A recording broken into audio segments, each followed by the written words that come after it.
Alright, so we're going to start with, what does manliness mean to you? Manliness? Manliness.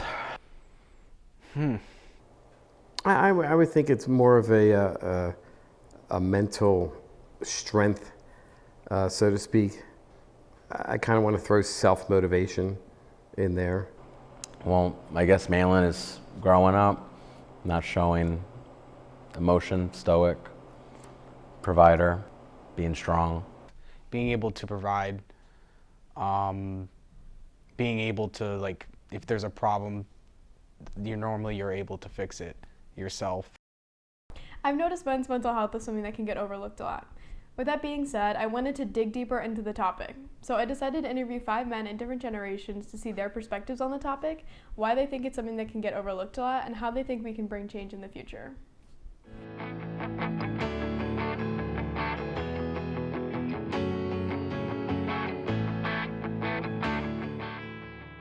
Are you nervous? Wait. Dude, it's so stress-free. I don't know why I'm nervous. Alright, you ready? I'm ready. You ready? Yeah, you ready? Are you ready? I am. Yes. Am I looking at you or am I looking at the camera? Alright, what was your experience like talking about mental health growing up? I didn't. Zero. My parents, they couldn't deal with anything like that. They didn't know what it was.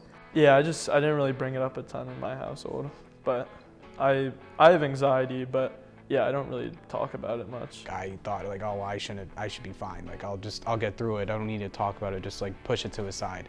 Like, hide it under, like, a wall that I put up. Do you wish it was something you talked about? Oh, absolutely. Oh, yeah. We hardly talked about anything. My parents, don't want to sound like a sob story, but, they very rarely said, I love you. A couple years ago, my brother passed, so that affected a lot of our mental health.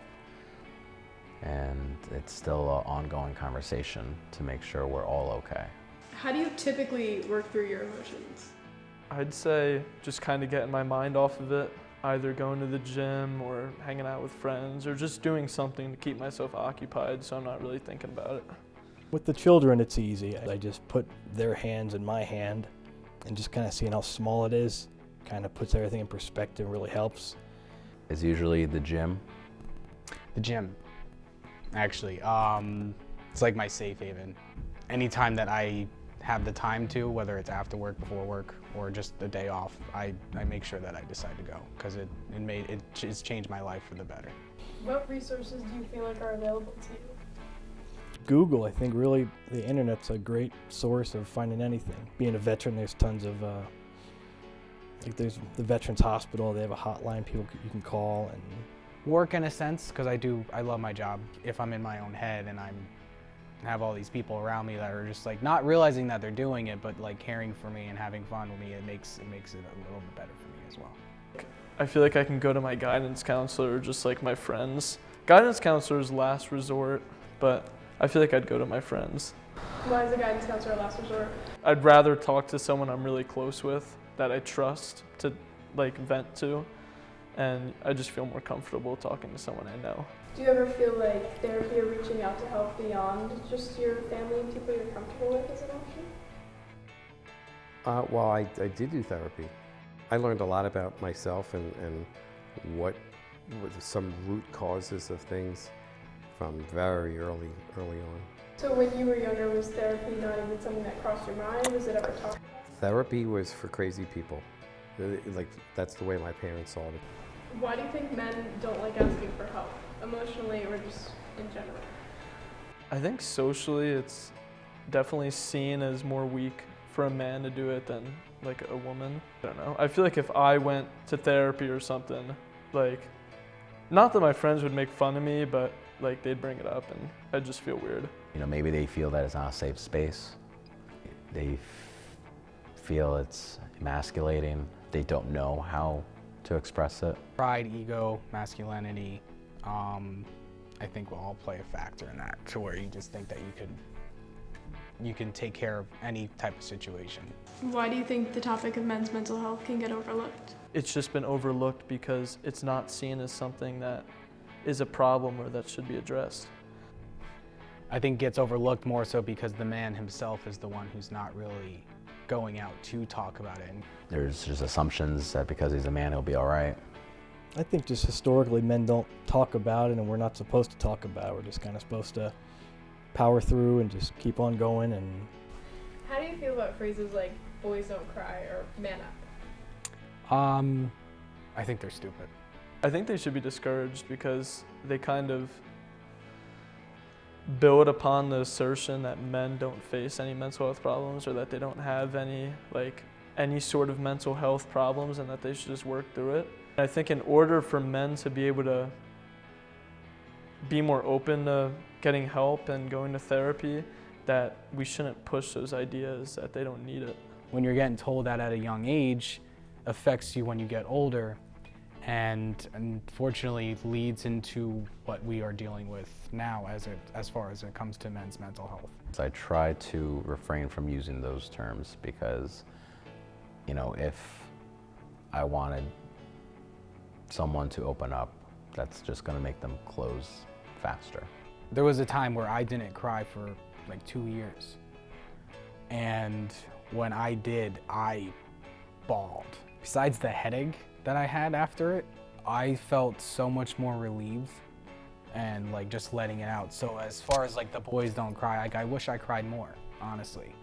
How do you think technology has changed the way we view men's mental health?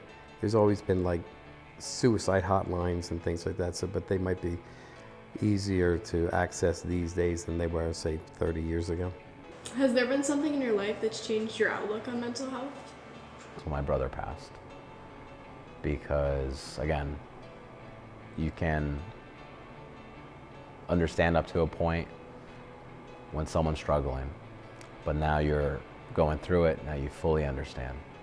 So being more aware of what you go through, what everyone around you is going through, it was still important mental health, but now I guess more important in my life because every day you go through it. Now, you lost someone, that it's not like one day you deal with it, it's an ongoing thing you have to deal with.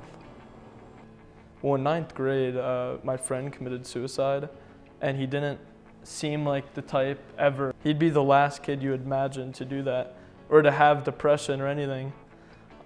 The fact that he was still unhappy and depressed, even though he had those things that I had, it just showed that it doesn't matter, you know, what you have, or just because you're a guy, obviously it doesn't matter. You could still have mental health problems that you don't show to anyone else. Probably my dad passing. I think personally that's when it started taking more of a toll on me.